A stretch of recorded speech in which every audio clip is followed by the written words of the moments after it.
Good day, grade 12 learners. Welcome to today's lesson, English First Additional Language, Paper 2 Literature. My name is Karabo Day.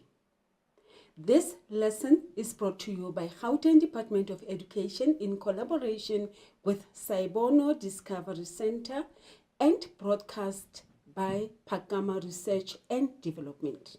Our focus of the lesson today is My Children, My Africa, Act 1, Scene 1. I would like to know from you, what is a drama? Remember what we have done last week? A drama script consists of a dialogue, stage directions, setting, plot, conflict, climax, character. Just a reminder to you,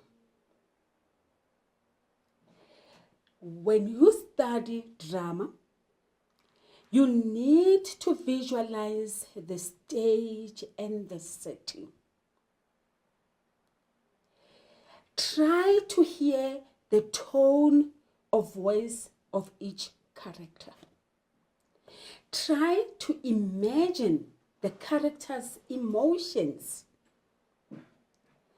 In your head, form a mental picture of the actor's moments on the stage. A drama is a performance meant for the stage. But what we are doing as grade 12 learners or the learners of English, we take what is meant for the stage and study it on paper. So that's the reason I say you need to visualize the stage. You need to have eyes. Look at those people and see the setting there. What is the stage? That is where the drama is performed. The setting, the time, and the place. Put it in your head. When we speak of a school, in your visuals, in your visual eye, in your eyes, what do you see? You see desks, you see a chalkboard, you see a teacher, cupboard, and books. And as you read the characters on paper, just close your eyes, your ears, your heart from everything else outside you. And hear the voice of this person that you are reading, the tone of the character. And it will be varying tones, isn't it? Depending whether they are happy or they are angry. So the tone will vary. So we want you to have that, to feel it as you read. Again, imagine, use your imagination. Determine how they feel, their emotions when saying the words that you are reading. Remember, what you have done is you have blocked out all the sounds, what the world is happening in front of you or besides you. You are only concentrating on the words on picture. You now form a mental picture of the actors. You can imagine Mr. M, isn't it? With his tie, with his chalk, walking very sternly with a purpose. And then you have a mental picture of Thami, an easygoing boy with school uniform, perhaps with the shirts not tucked in. And our Isabel, imagine her to be this cute little lady. And also check the moments that the actors have on stage. You form a mental picture. Our title or our agenda that we are going to focus on this afternoon is My Children, My Africa. Mr. M, in one of his monologues, he utters these words. And Ethel Fugard, who is the playwright also, wrote these words. Every African soul is either carrying a bundle or in it.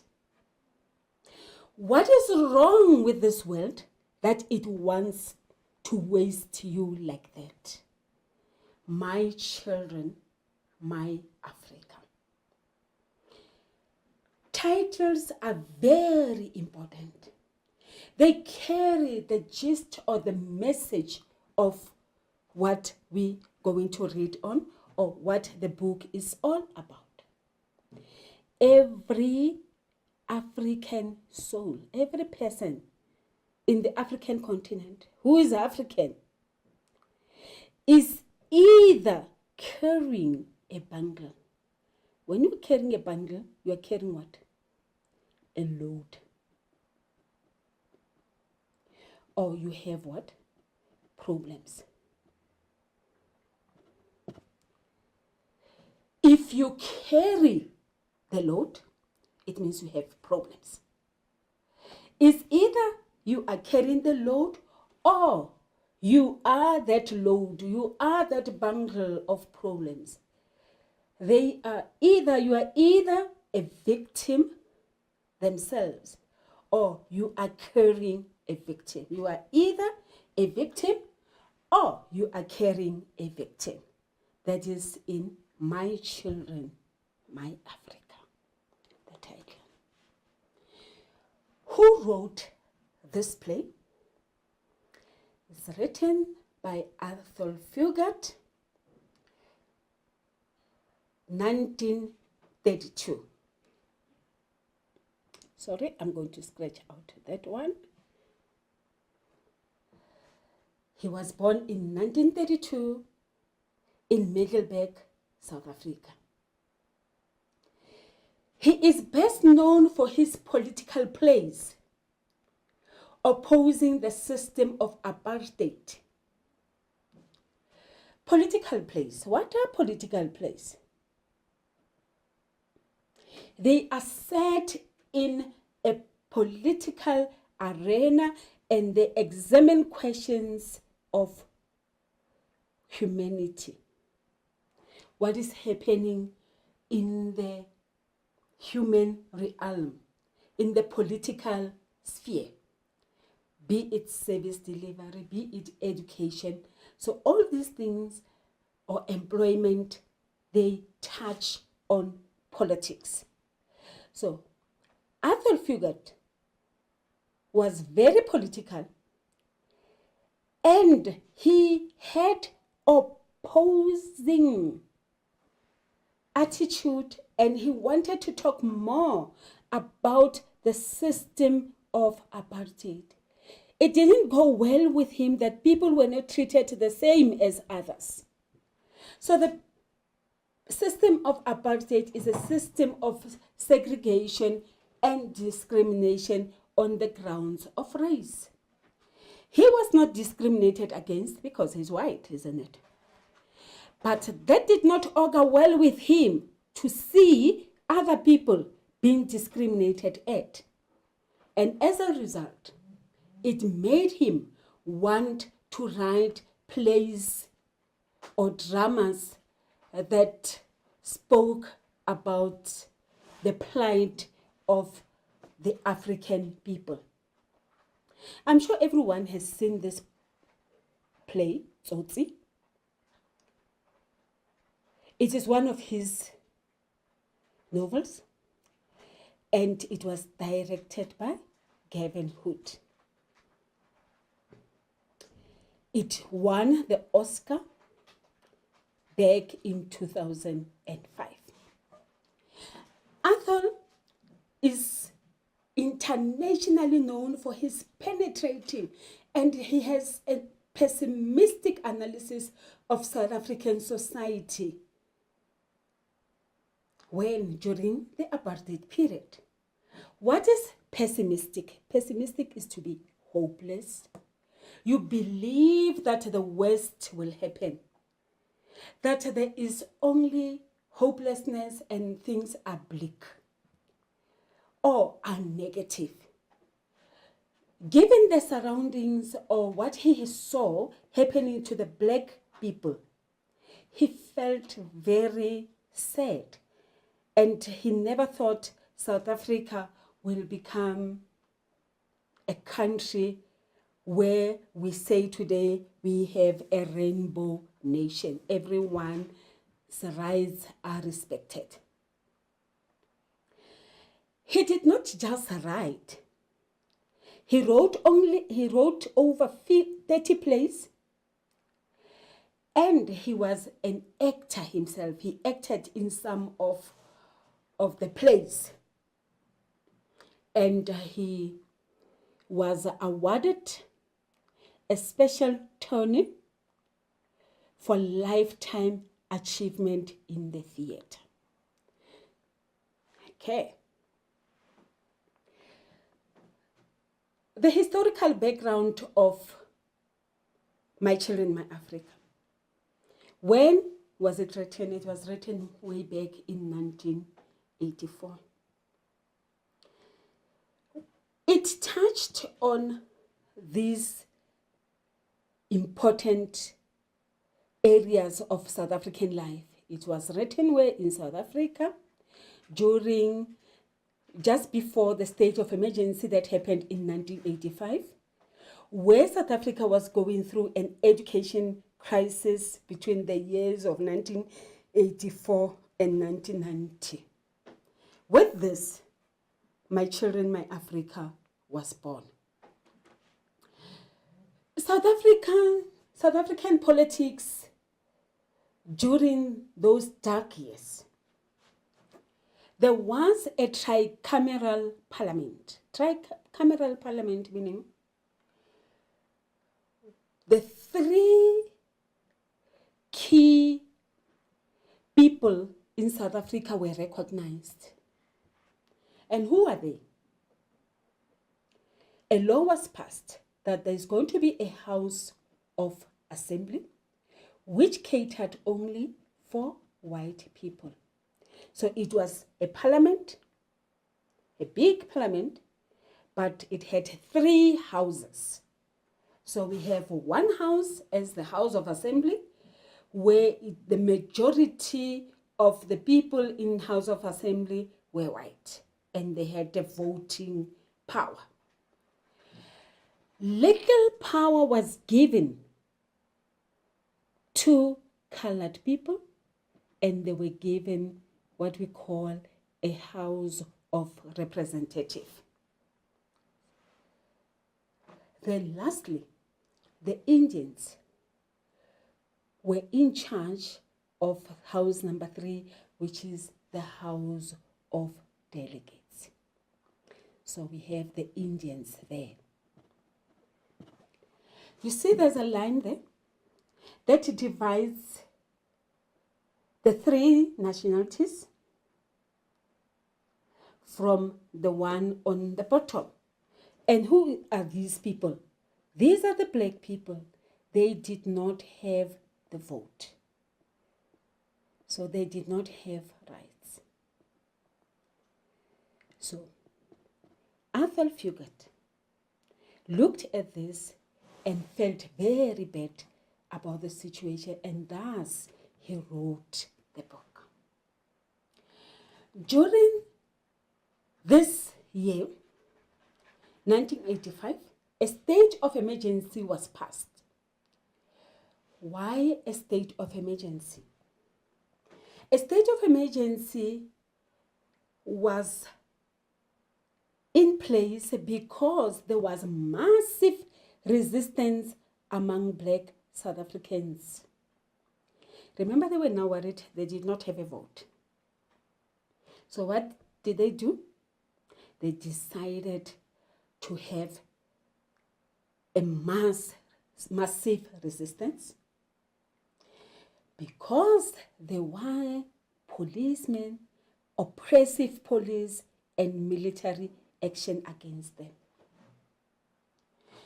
So a state of emergency was declared that made people's movement be shortened, and you had a set of rules that one had to abide with. So you see that hand there? People protested. They raised their fists and said, power to the people. What were they fighting for? They wanted to be liberated. They wanted to be empowered. They wanted to be set free. They wanted the same things as other nationalities. During this era, there was an education crisis because, remember, people were rioting, there were mass protests, and the young people started fighting, saying liberation before education. We have COSAS that spearheaded the massive protests against what the Black people were going through. There was a national education crisis committee that was formed, which prompted or fought for what we call the people's education. They wanted every child, whether black or white or colored, to have, or Indian, to have the same education. So there was a lot of fighting. And liberation before education was a bit problematic. Because now the parents were worried. Our children are not going to school. What are they going to do? Let's hear what Athol Fugard thought. He said, after looking at the historical background of what was happening in South Africa, he got across a newspaper article that prompted him to read or to write the play, My Children, My Africa.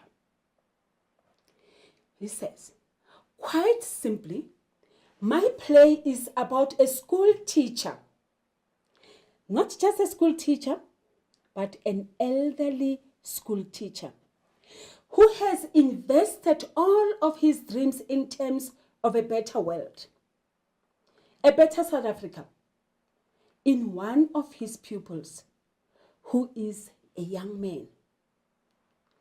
My story is about the best way to react to the appalling events in South Africa, the South Africa of the time. He continues to say, I wrote the play under pressure of my own response to that debate. And what is that debate? Liberation before freedom. What is the correct way to respond to a situation like that? Should violence be met with violence? Or is there an alternative? At what time? I was debating that issue with myself very passionately. That should education stop? I found myself believing, he says, that putting words on paper is a valid form of action. Word can get inside those armored cars. What is armored? Armored is vehicles that have what?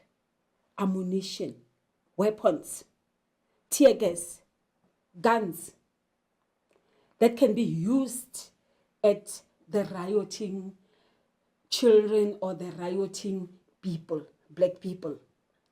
So he says, words can get inside those armored cars, and words can get inside the heads of the people inside those armored cars. Words can get in, and they can do what? Change the thinking in the heads of the people inside those armored cars. So that's the reason we have the book, My Children, My Africa. The play opens with an energetic debate organized by Mr. M. The inter-school debate between the matric learners of Kamdibu Girls High and Zolile High takes place in a classroom of Zolile High. Isabel and Thami make their concluding statements. After the debate, Isabel and Thami find time to talk. And despite their different backgrounds, they instantly become friends. Their friendship is born by what? Because they are human. No color mentioned here. They debated on equal footing. There was no color. And that's what Mr. M wanted to achieve. A society that is colorless, a society that looks at children as children. Remember what it said at the beginning. The soul of the African. My children, my Africa. We have conflict. What is the main problem in the story? It's a conflict between men versus men. Thami and Mr. M do not see eye to eye. They have differing opinions with regard to riots. Mr. M is too authoritarian in his thinking and teaching. He believes children must act this way. Nothing should prevent learners to come to school. And he did not support student protest. He is also in denial of the reality of the political situation that is happening in front of him in South Africa. On the other hand, Thami is convinced that the words are not enough. So what he needs to do is to join political activists. He is frustrated that Mr. M assumes what is best for him without asking him about his own ideas and his own goals. As a young person, he has ambition, isn't it? But it can't be that Mr. M all the time says, Thami, you must sit down. Thami, you must say this. Thami, you must go west, or Thami, you must go east. So they had differing opinions. When we come to the point where we deal with themes, we're going to speak about generational conflict. People of different generations believing in different issues. So we have our rising actions. Remember last week, we dealt on these steps of dealing with or reading literature. Our rising action here is Mr. M does not realize that there is a disagreement or conflict between Thami and himself. Mr. M orders Thami, mark the word, orders. Thami to be in the English literature quiz team. On the other hand, what does Mr. M do? He politely requests Isabel. Can you see the different words there? He orders and he politely requests Isabel to join Thami in the literary competition. Ultimately, as the story progresses, Thami withdraws from the team after a few practice sessions. There is conflict evident here between Thami and Mr. M. They do not agree on how the struggle for freedom should be waged. Thami also nurtures an inner conflict, internal conflict, a conflict with himself. He wants to pledge loyalty to his comrades, and then on the other hand, he respects Mr. M. He wants to be seen as a good student to Mr. M. So that's the conflict that is at hand.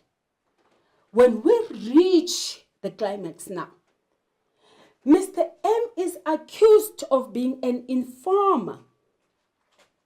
Why is he accused to be an informer?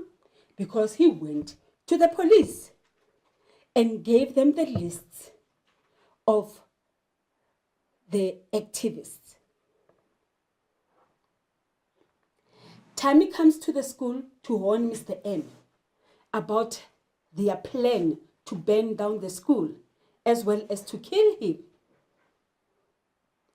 Mr. M refuses to run away or go into hiding. There are violent protests in the location, and ultimately Mr. M is killed. Sad, isn't it? And now the following action. Thami has called for a meeting with Isabel, and they talk to each other for the last time. Remember, they have just found themselves in a new friendship. Now their icon or their idol is killed. Thami sees it fit to call a meeting, a last meeting, where he tells Isabel that he is going away. He's going to join the struggle movement. Isabel confronts Thami about Mr. M's terrible death. She wants to know, who killed Mr. M? Did you let your friends kill our teacher? They both confess their love for Mr. M. Thami, indeed he did, isn't it? He tried to save Mr. M's life. But remember who we are dealing with here? Mr. M is a very obstinate person, set in his ways as an old person. In her efforts to find closure regarding the death of Mr. M, Isabel goes to Vapatsberg Pass to be connected to the spirit of Mr. M, to bid Mr. M farewell. And when she's there, she makes a promise to herself that she's going to be useful. And Mr. M will look from heaven and look at her and then he will be proud. He's going to make Mr. M very proud. She says, the future is still ours, Mr. M. This ours, what does that mean? Ours meaning you, Mr. M. You looked forward to seeing me progress and succeed in life, and I'm going to do that for you. We're going to read An extract, Act 1, Scene 1, found in our books. I hope you all have your books with you. Order, please. That's Mr. M. I never said anything of the kind. Yes, you did. You said that women were more. Yes, you did. I call you both to order. That's Mr. M. What I said was that women were more emotional than men. Correction, Thami. That women were more intuitive than men. Miss Dyson and Mr. Mbikwana, will you both please? You're twisting my words and misquoting me. I'm not. I am simply asking you. Come to order. He grabs the school bell and rings it violently. It works silence. Mr. M continues. I think it is necessary for me to remind all of you exactly what a debate is supposed to be. He opens and reads from a little black dictionary that is at hand on the table. My dictionary defines it as follows: the orderly and regulated discussion of an issue with opposing viewpoints receiving equal time and consideration. Shouting down the opposition so that they cannot be heard does not comply with this definition. Enthusiasm for your cause is most commendable, but with personal discipline, it is as useless as having a donkey and a good cart, but no harness. We are now running out of time. No more interruptions from the floor, please. We will bring our proceedings to a close with a brief, I repeat, brief, 3 minutes at the most, summing up our arguments.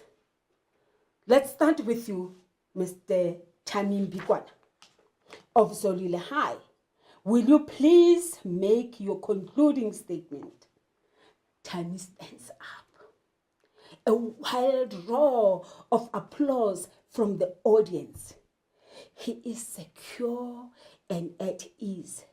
He is speaking to an audience of schoolmates. His concluding statement is outrageous, mark it, outrageous. And he knows it. But what does he do? And he enjoys it. Okay. Learners, let's proceed. Can you see on the screen?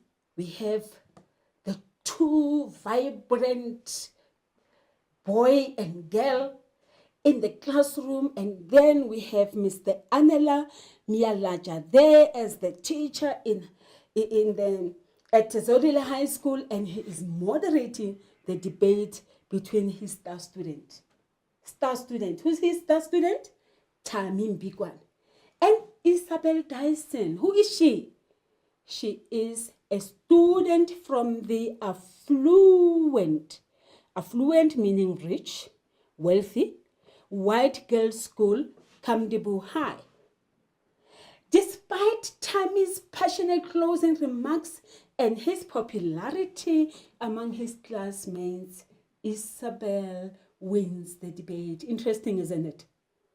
After the rest of the class leaves, Isabel and Thami talk. And despite their different backgrounds, a good friendship is born. Different backgrounds. Thami is poor and black. Isabel is rich and white. However, children are children. A good friendship is born. In My Children, My Africa, we are going to be looking at the following important symbols. 1. Brakwater. Brakwater. Where is Brakwater? It is a place where Zolile High is, where Thami lives. And it's an Afrikaans word that means brackish water or water that has high salt content. And then as a result, it does have what? Bad taste. So it is a symbol of poverty and suffering. So the people who stays in Brakwater are mainly poor and they are also suffering. That's the symbol. The next symbol is Kamdebu. Kamdebu is derived from a Khoi word meaning green hollow. Something greenish. You see the lush place green. And what does it do? It symbolizes a space in the environment which is beautiful and green. It gives a nurturing and it gives hope. And that's where our friend Isabel hails from. Two other symbols of importance here. The school bell. What does the school bell symbolize? It symbolizes authority and order. Authority and order. Who do we think of? Mr. M. Next we have the dictionary. It's a symbol of education, the power of language, ideas, and communication. Remember earlier where I read? Mr. M read from his dictionary what debate is. Let's proceed. Debate also has important significance in My Children, My Africa. The debate symbolizes what? Discussion and negotiation, the orderly way of doing things, where we sit down together and say, look, I am not happy about 3 and 4. No, the other person, the opponent will say, I beg to disagree with you. I think we should do it that way. So debate is orderly. We give each person an opportunity to raise their views. It is different from what we have read earlier. I never said anything of that kind. Yes, you did. You said that women were more. I call you to order. And then there's a bit of confusion. I think even the audience at that time was screaming, isn't it? There was such a loud voice in the hall. Loud noise in the hall. And then we have the stones there. What do they symbolize? The stones are a symbol for violent protest and destruction.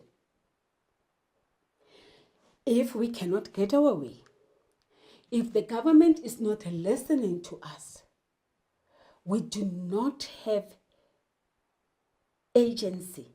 What do? We pick up the stones and we throw them as a sign of protest. And what else do? We destroy, we burn, like they were intending, the activists to burn the school. And Mr. M says, we can't do that. Let us talk about this. What did Arthur Fugate say? The words can go into the armored vehicle, and the words can go into the heads of the people in those armored cars. So that's what he meant. Debate. So those are very important symbols. Let's go back to the extract or to where we have read. It is a classroom of the Zolile High. Mr. M is at a table with Thami and Isabel on either side of him. A lively inter-school debate is in progress. Everybody is speaking at the same time, and Mr. M is forced to call them to order.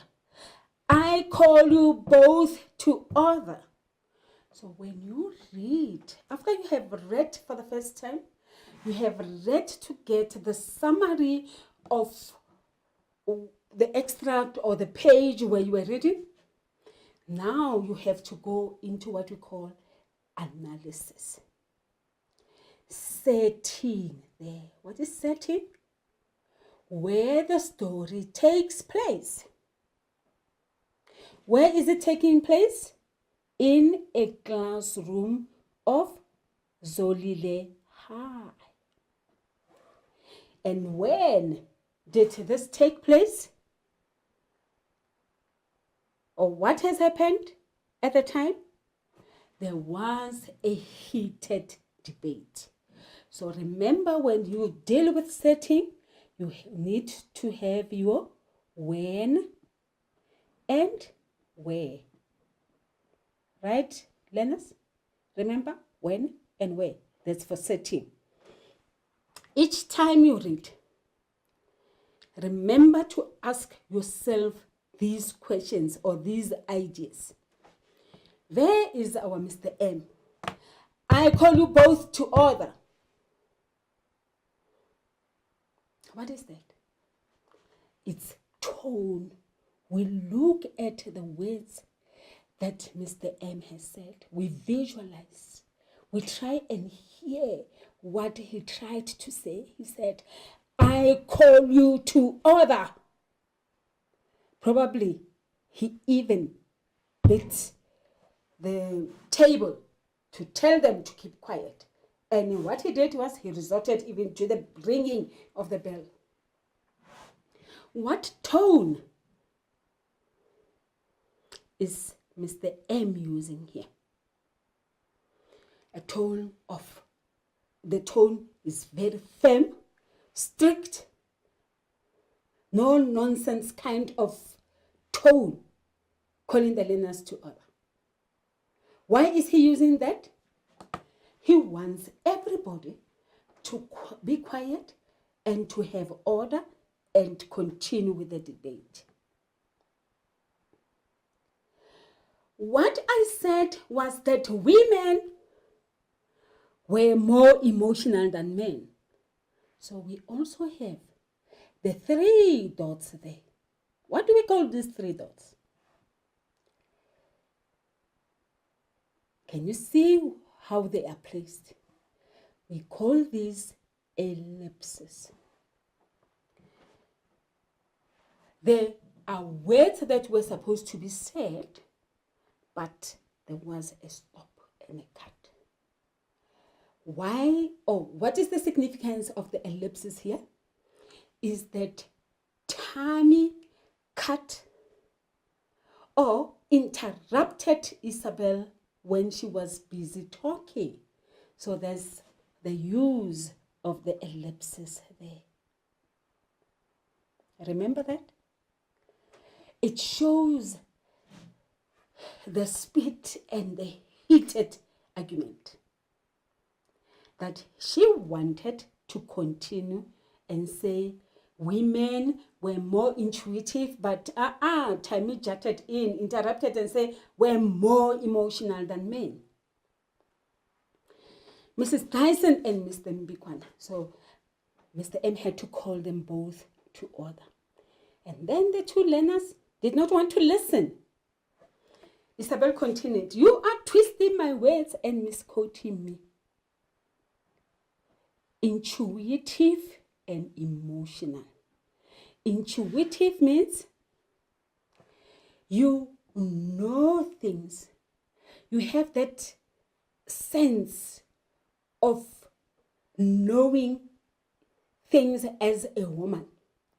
When you are emotional, you just happen, today you are blue, tomorrow you are green, and you sad, you happy. But when you are intuitive, you use insight, you look and study a situation. So Isabel says, you are twisting my words and you are misquoting me. You don't say things as I said. And Thami says, I am not. I'm simply asking you.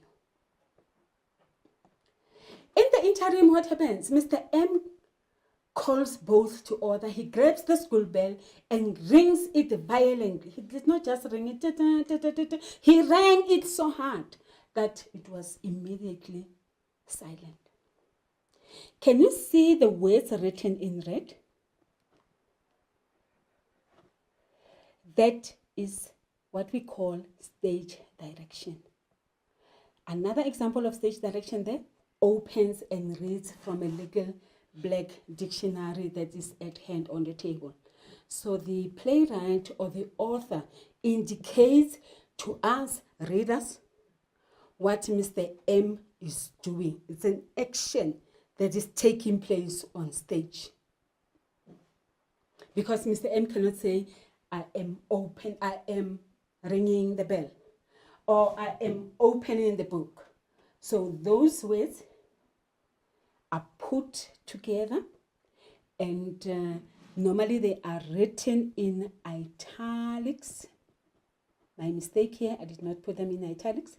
They are written in italics, and we say they are stage direction.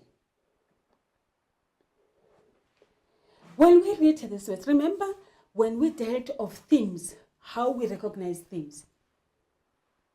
We look at the words.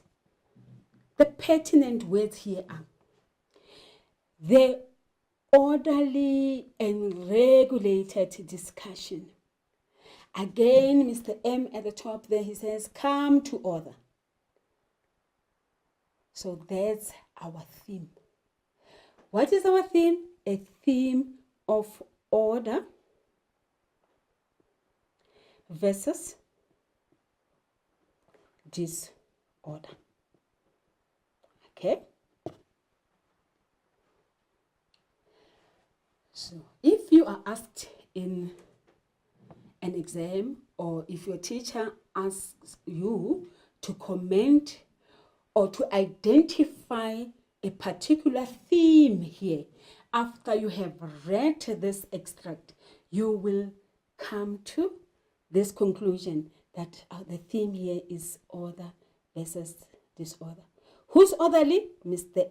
M demands that there should be order. And then what does he do? He calls them to order using words. What else does he do to maintain order? He uses the bell and rings it to call the learners to order. Lastly, what does he do? He opens his dictionary. He reads to them what the definition of a debate is. So he is a good teacher. He's trying to maintain order. And disorder. What is disorder? Where do you find disorder here? Thami and Isabel are shouting at each other. 2, they are not giving each other space or time to speak. Thami interrupts Isabel. Isabel continues to speak even though she was told to keep quiet. So can you see disorder between the two learners? And probably the audience also is doing the same thing. Doing what? Screaming, urging Thami to go on, or agreeing with Isabel. Probably the girls in this room are saying yes for Isabel, and the boys are saying, go on, Thami, go on. So that's that. An examiner can ask you and say, using the following words, Mr. M, come to order. What would you tell Mr. M to do or to say, saying these words? Then you would say, I would tell Mr. M to stamp his feet, to raise his hand. We want to see action, isn't it? You will be the director at that stage. Right. It continues. Enthusiasm for your cause is most commendable, but without personal discipline, it is as useless as having a donkey and a good cart, but no harness. Something is at stake here. He says he's very impressed. The two learners are enthusiastic. They want to debate. And he commends them. He praises them for that. He applauds them for doing that.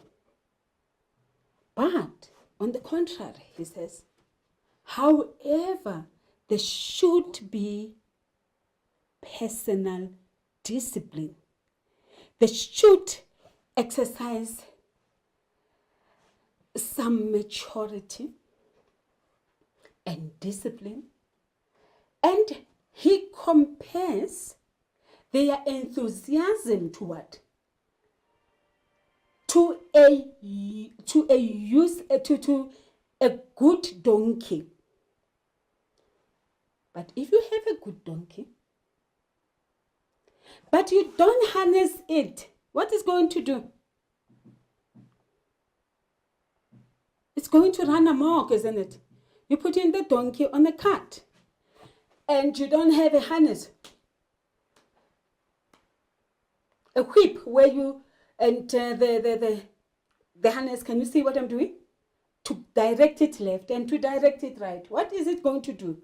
The donkey is going to run away with the cart and will end up in a ditch. So this is a figure of speech. We identify a figure of speech here. And what is that figure of speech? It's a simile. Enthusiasm for the cause is being compared to a donkey and a good cart that is without a harness. So that's a lack of discipline. So as you read, learners, you're reading for enjoyment. You read for understanding, for knowledge. And again, learn to stop a bit and identify things that we have told you about. I also know that your teachers are doing the same. They are teaching you about the figures of speech, what the title is all about, and all that. We are now running out of time and therefore closing the open section of our debate. No more interruptions from the floor. Please, we'll bring our proceedings to a close with a brief, I repeat, 3 minutes at the most. So we have instructions again. The other thing. Starting with the proposals of the motion, Mr. Thami Mbikwana of the Zolile High School, will you please make your concluding statement? And then Thami stands up. Wild round of applause from the audience. That's the reaction that he gets from the audience. They applaud him. Yay, Thami, go, go, boy. And what is his state of mind at that stage? He is secure And he is at ease. He's feeling very confident. We talk of state of mind.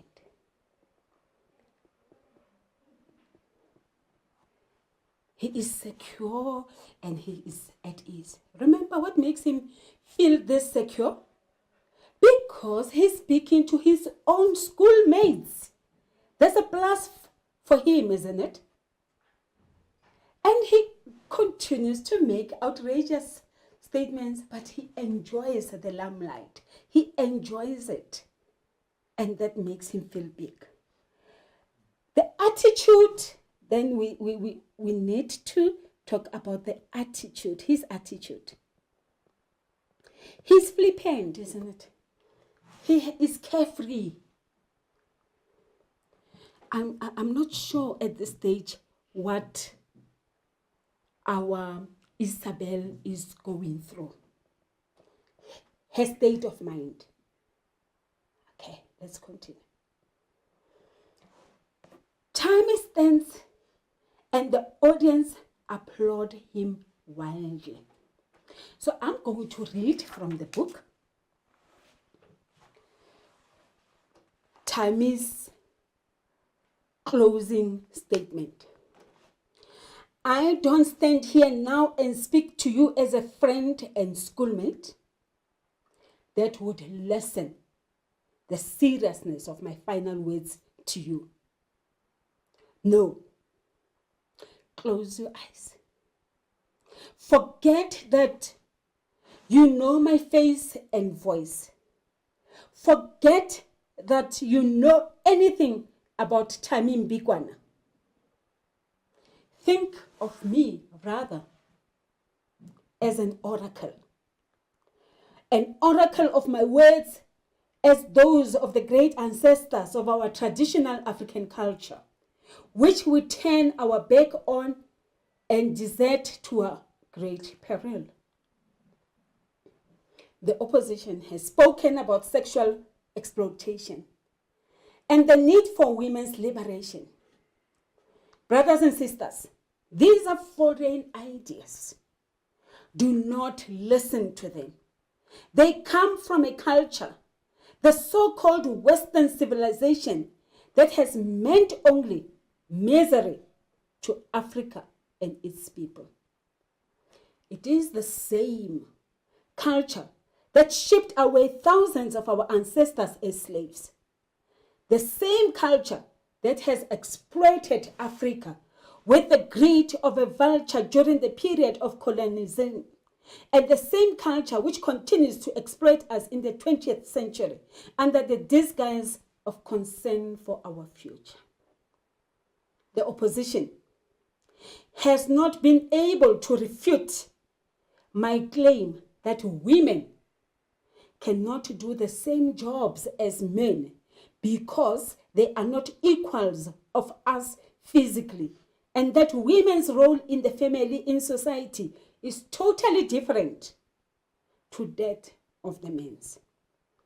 These facts taken together reinforce what our fathers and grandfathers and our great-grandfathers knew, namely that happiness and prosperity for the tribe and the nation is achieved when education of the little ladies take these facts into consideration. Would it be right for a woman to go to war while a man sits at the sewing machine? I don't have milk in my breast to feed the baby while my wife is out digging up roads for the divisional council. Brothers and sisters, it is obvious that you feel the same as I do about this most serious matter. I hope that at the end of this debate, your vote will reflect your agreement with me. Everybody claps and whistles and they jump around.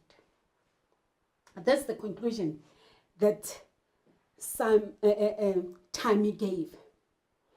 The audience applaud him wildly.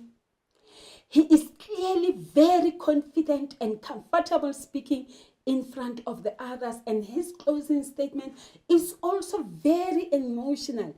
Not only emotional, but well reasoned. He argues that African culture is in great peril, is in the great danger if, one, people can allow Western colonial influence. He believes that women and men cannot go on the same footing.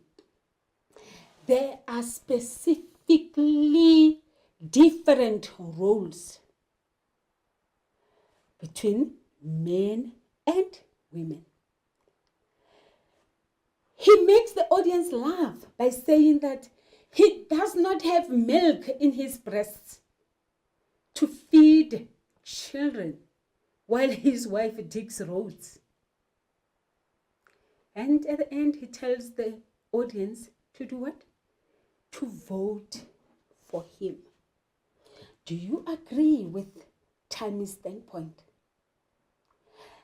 Particularly when he says, the happiness and prosperity for the tribe and the nation is achieved when education of the little ladies. He calls them little ladies. What do you think if a young man call girls in the audience the little ladies? That's demeaning, isn't it? It tells us about Thami's character and his attitude. Character. He's flippant. He is too confident. He does not respect the rights of women. He thinks women are only little ladies and their place is in the kitchen. Probably the people that applauded him that much were who? The boys in the group.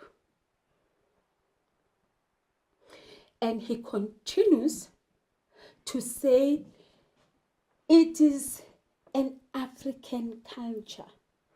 If we do not put girls in the kitchen, we shall be looking down at our culture. So it is culture that,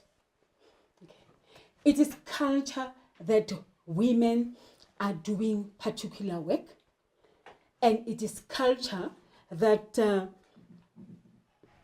girls' place is in the kitchen. And then he thinks Western colonial influence is a bad thing.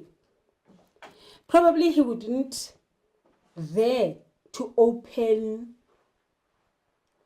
a car door for the wife.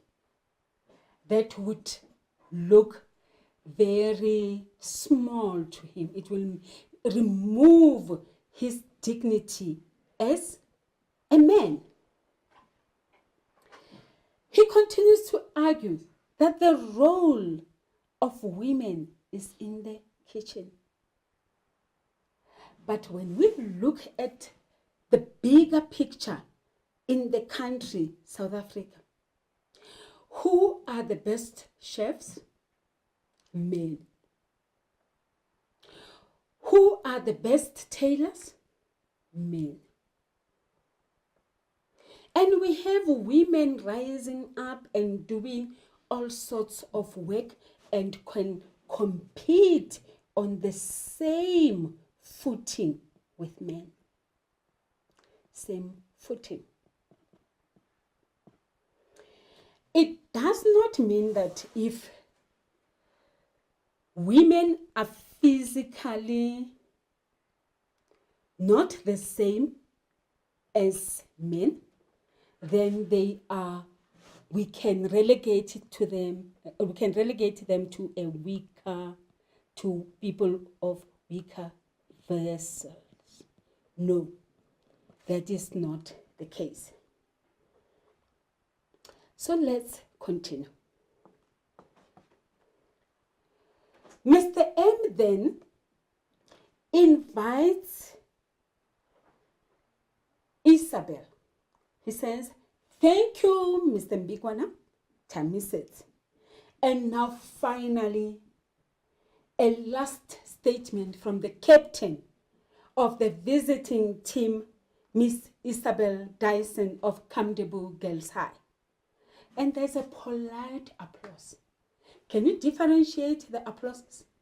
At first, when Thami stood up, there was a wild applause.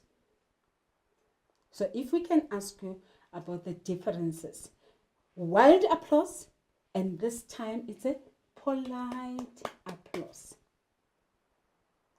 Isabel states, she takes on the audience with direct, unflinching eye contact. He does not look left and right. He looks very confident. She appears very confident. She is determined not to be intimidated. And she begins. You have had to listen to a lot of talk this afternoon about traditional values, traditional society, your great ancestors, your glorious past. In spite of what has been implied, I want to start off by telling you that I have as much respect and admiration for your history and tradition as anybody else. I believe most strongly that there are values and principles in traditional African society which could be studied with great profit by the Western civilization, so scornfully rejected by the previous speaker. But at the same time, I know, and you know, that Africa no longer lives in the past. For better or for worse, it is part now of the 20th century, and all the nations on this continent are struggling very hard to come to terms with that reality. Arguments about sacred traditional values, the traditional way of life, etc., are used by those who would like to hold back Africa's progress and keep it locked in the past. Maybe there was a time in the past when a woman's life consisted of bearing children and hoeing the fields with men while men sharpened their spears and sat around waiting for another war to start. But it is a silly argument that relies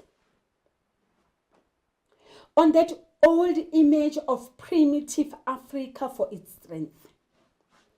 It is an argument that insults your intelligence. Times have changed. Sheer brute strength is not the determining factor anymore. You do not need the muscles of a prize fighter when you sit down to operate the computers that control today's world. The American space program now has women astronauts on board the space shuttle doing the same jobs as men. As for the difference in the emotional and intellectual qualities of men and women, remember that is a question of difference and not inferiority.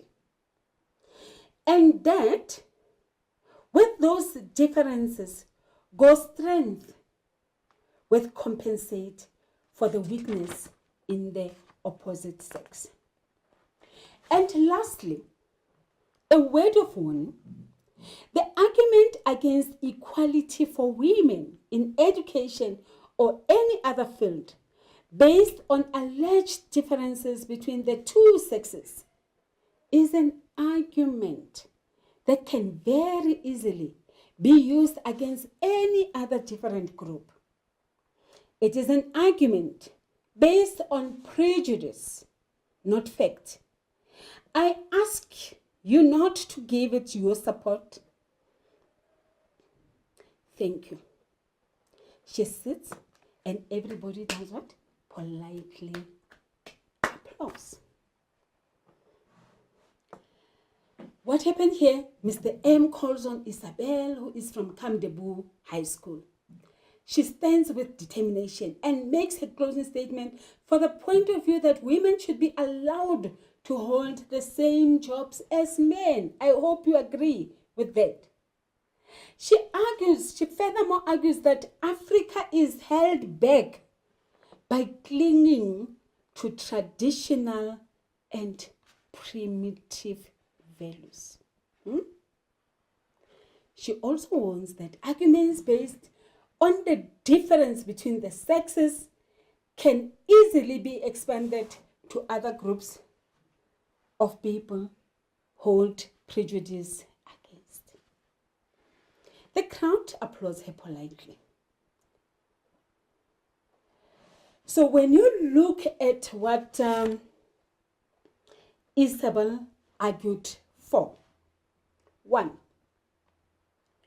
she believes that what we had in the past as Africans or as Africa can work closely together. There is some form of coexistence. We can take what happened in the past and put it easily in the present. People can do what? Coexist. Because we are now in the 20th century, we are not going to be stuck in the past. Our history determines our future, isn't it? We can make inroads, and she quotes the Americans in the space realm where men and women are doing the same jobs. I've given an example earlier where we have great chefs as men and we have the best tailors as men.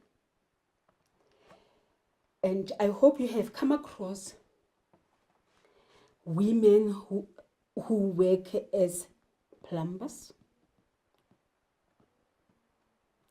or who can build houses or who work in the roads.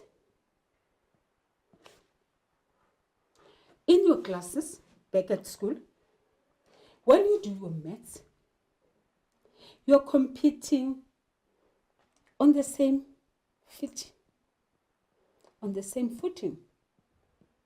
We don't have maths for girls and maths for boys. Those are the arguments that Isabel puts forward. And she says, we shouldn't live in the past and draw ourselves to the past, but we can go forward using the initiatives of the olden people and modifying them to bring us the good in the now. Lastly, I'm going to read what the moderator, that is Mr. M, says about the debate. Thank you, Ms. Dyson. We come now to the vote, but before we do that, a word of caution. We have had a wonderful experience this afternoon. Don't let it end on a frivolous and irresponsible note. Serious issues have been debated. Vote accordingly. To borrow a phrase from Mr. Mbikwana, forget the faces, remember the words. If you believe that we have the right to vote out there in the big world, then show it here in the classroom, that you know how to use it. Very critical and profound, isn't it? If you know and you have the right to vote in the big world, you can use that very right to vote here in the class. Vote responsibly. Well, take out a count of heads, and for the benefit of any over-enthusiastic supporters, only one hand per person, please. Let me read the proposal once again. That in view of the essential and physical and psychological differences between men and women, there should be correspondingly different educational syllabus for the two sexes. All those in favor, raise a hand. What happens? Mr. M counts 1, 2, 3, 4, 5, 6, 7. 8, 9, 10, 11, 12, 13, 14, 15, 16, 17. And that's for Thami. All those in favor for Isabel.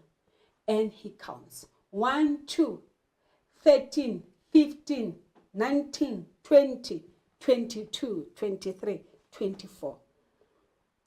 17 people vote for Thami and 24 vote for Isabel, meaning she has won the debate.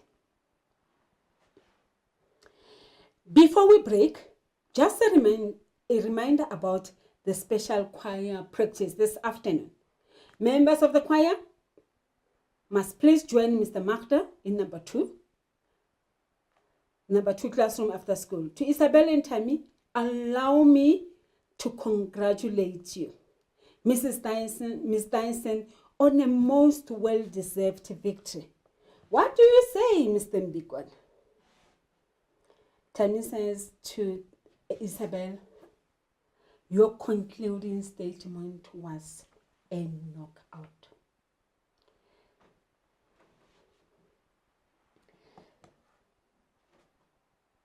At the end, Isabel and Thami stay behind.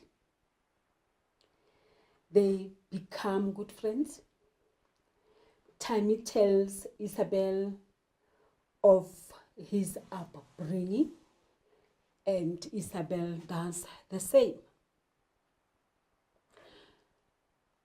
Discussion questions, things that I want you to take away from this afternoon is, first, how the historical background of Atholfugard or of South Africa has a bearing on this play, My Children, My Africa.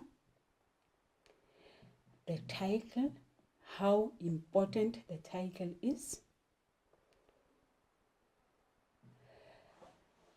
Of all the things that we have discussed this afternoon, I would like you to take into cognizance figures of speech.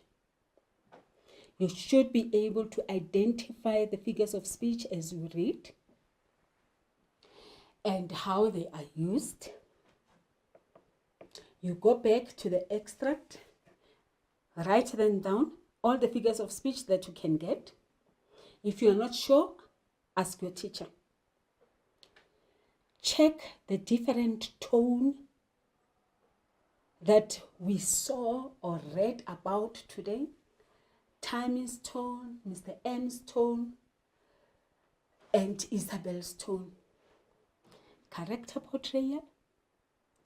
There are similarities that we could find, similarities between Thami and Isabel. What are those? They are all committed. They are all eager and very intelligent debating group, debaters. Themes. Various themes that you can identify. One, I said order and disorder. Order versus disorder. Two, what about patriarchy? Having read what Thami said, you can easily pass him as somebody who's very patriarchal, isn't it? You can look at the following open-ended questions. Please check these, discuss with your friends, write an essay on those, a 4-line essay or paragraph. Let's look at the first one. Sexual exploitation and the need for women's liberation are critical issues to be still discussed in 2022. These are critical issues that we have to discuss. That is sexual exploitation and the need for women's liberation. Okay. 2, Mr. M treats Isabel and Thami the same. Is that true? I want you to discuss your view on that. Discuss. Is debate relevant in 2022? Can we still sit down and debate? Is there value in debating? Discuss. Is Thami a rebellious boy? Also, I would like you to discuss that. You can write that and respond to that and engage with your friends at school or give to your teacher to mark for you. Very important. Is Thami rebellious? Is debate relevant? Is Mr. M biased towards Isabel, and why? Do we still have sexual exploitation in 2022? Or is there a need for women's liberation? Learners, we have come to the end of our lesson.